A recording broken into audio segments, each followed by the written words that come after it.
clos. Voilà, merci pour votre attention à chacun. Donc on est sur un lieu, évidemment, un lieu de mémoire, un lieu qui nous parle beaucoup, puisque nous avons, en tous les cas, notre propre communauté, entendu le Seigneur nous dire, rassemblez-vous et mettez-vous ensemble. Hein, la Knesset, l'Ecclésia, le rassemblement. Et ici, on est sur ce lieu du rassemblement et sur ce lieu du souvenir. La première chose que j'ai envie de lire, c'est ce petit verset qui est écrit sur le parking, si vous avez fait attention, avant d'entrer ou quand on ressort de là d'où on vient, où il est écrit « Je mettrai mon esprit en vous et vous vivrez.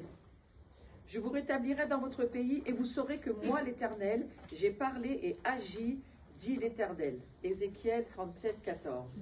Je crois que c'est une prophétie qui a été donnée par Ézéchiel il y a très longtemps, mais qui est exactement en train de se réaliser aujourd'hui sous nos yeux. On est en train de voir la prophétie se réaliser.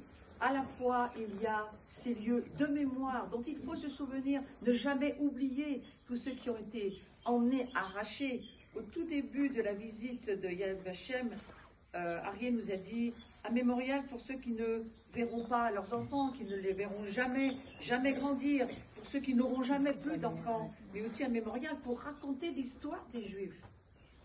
Et raconter, selon moi, l'histoire de l'humanité, c'est la même chose.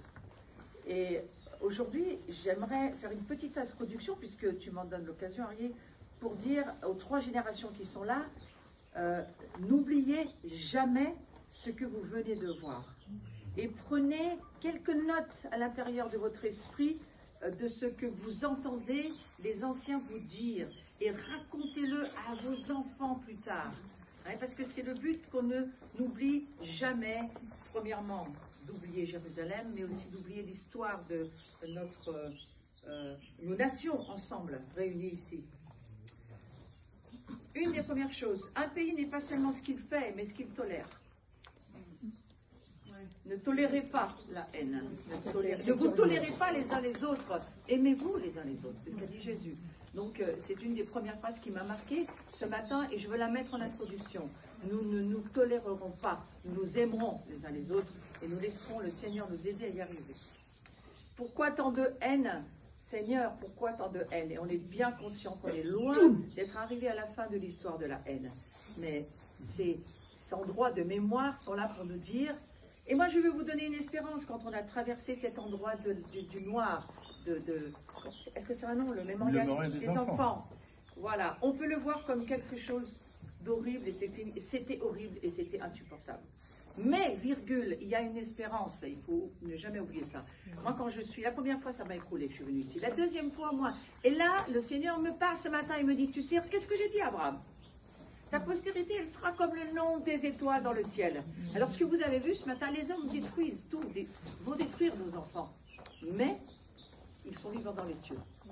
Donc, souvenez-vous que toutes les étoiles que vous avez vues, elles existent, elles sont là. Ces âmes sont vivantes et elles sont dans et sous la souveraineté de l'amour du Dieu que nous aimons tous et le même. C'est lieu pour ne jamais oublier de ne rien faire. C'est une autre chose que je veux dire, que j'ai pris en note aussi ce matin, et j'ai trouvé intéressant, lorsque on arrive au moment de je ne sais plus, il y a Treblinka, Zabibor et puis Belzec, et là tout à coup est écrit une seule réponse possible, la résistance. Je suis une fille de résistant et ma lignée sera une lignée de résistants. Résistant à la haine, résistant à la cruauté, résistant à la bêtise, hein, mais aussi faites quelque chose. Donc nos enfants, vous ne faites pas rien, vous faites quelque chose et vous devez être, comme c'est écrit sur les murs, soit prêt à agir, soit prêt. Hein. Donc il faut cette préparation interne dans nos têtes de nous dire, est-ce que je suis prêt à agir, à faire quelque chose? Et en fait, eh bien je crois que c'est là l'école. L'école, c'est la mémoire de se souvenir qu'on n'oublie jamais que c'est à 2 doigts de recommencer et que nous, si quelque chose se relevait, on sera prêt. Pas à tuer, on est chrétien ici. Pas à rendre coup pour coup, mais à sauver. À être courageux, à faire ce que certains de nos pères ont fait et j'ai repris ce pasteur du Chambon-sur-Lignon, sur lequel on ira la prochaine fois, on trouvera l'endroit, parce qu'il existe, je le sais, hein, André Trocmé, ce cher pasteur du Chambon. Moi, je veux aller à Chambon-sur-Lignon. Alors, nous, on t'emmène quand tu veux, on fait mémoire et c'est moi qui fais avec tellement je mentionne ça que je veux voir l'endroit. C'est moi qui fais la visite, Ariel, là-bas. Voilà. J'ai le droit, hein. Voilà ce qu'a dit André Trocmé. Je ne sais pas ce que c'est qu'un juif, mais nous devons seulement savoir ce qu'est un être vivant. Amen. Et que sur ces lieux où nous sommes, la vraie liberté, nous on le sait, elle ne peut pas être dans l'homme, elle est en Dieu et en Jésus-Christ, mais n'empêche que on doit faire quelque chose. C'est pas à toujours dire ah ben Dieu il le fera. Non, c'est nous on va le faire et Dieu va nous aider. Ici c'est ce que je ressens vraiment très fort. Nous on va participer à la résistance contre luciférienne, hein, parce que c'est là où on se trouve. C'est Lucifer qui nous montre ses affaires et nous on dit non. Au milieu des ténèbres il y a la lumière. Elle brille. On l'a vu ce matin au mémorial. Cette lumière de tous ceux qui sont partis, de tous ceux qui ont été pris, arrachés, mais qui sont toujours vivants. Et il y a quelque chose